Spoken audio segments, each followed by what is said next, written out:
One of the most competitive parades in the history of Junkanoo is now a thing of the past. Good evening, everyone. I'm Charisma Robinson.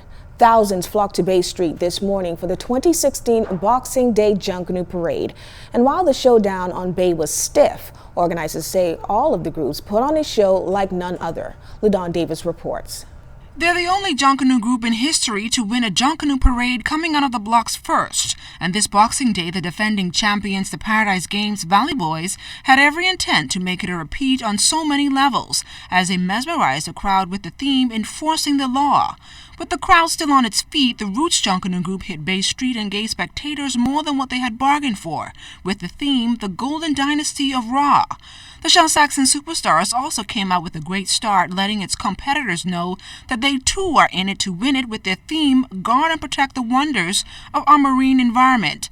And the newcomers in the A category, the Genesis Warhawks, also made its presence felt. Meanwhile, Colors Entertainment Group came back with a vengeance to reclaim their title in the B category with the theme, the International Culture, Wine and Food Festival. The Fancy Dancers expanded our imaginations with their theme, A World of Books. Meantime, chairman of the parade management team, Anthony Mortimer, says there are a large number of areas that need to be improved upon to make both parades more enjoyable for spectators. We recognize that there are some areas of improvement that we're going to speak among ourselves, that we're going to try our best to implement for the New Year's Day Parade. Okay, there might have been one or two little cases where there was a little bit gaps, and we're going to try to put a proactive plan in place to try to close in those gaps a little bit. Okay. Is that the only challenge that you guys had this year? Well, one of the things too that we had to deal with this year was that all of the groups again reverted back to coming from the straight. As you know, last year the 2A groups, the 2A group came through from Frederick Street, which in turn helped out a little bit with the speed up of the parade. But again, that's a work in progress again. Mortimer says two of the groups in the A category did not show up as a result of the devastation caused by monstrous Hurricane Matthew. Well, the Prodigal Sons and Music Makers, as you know, both groups were impacted by Hurricane Matthew.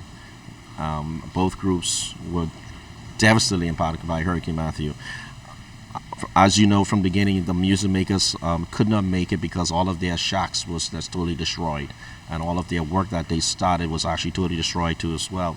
The Prodigal Sons Junkanoo group tried their best to build their shacks and try their best to make it for the Boxing Day Parade, but we got word the day prior to that they would not be coming because, again, you know, they felt as though they were not ready at all for the Boxing Day Parade.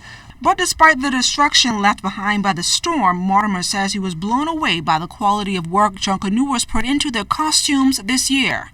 You know, we just had a major hurricane, okay, and these groups still brought Junkanoo to Bay Street.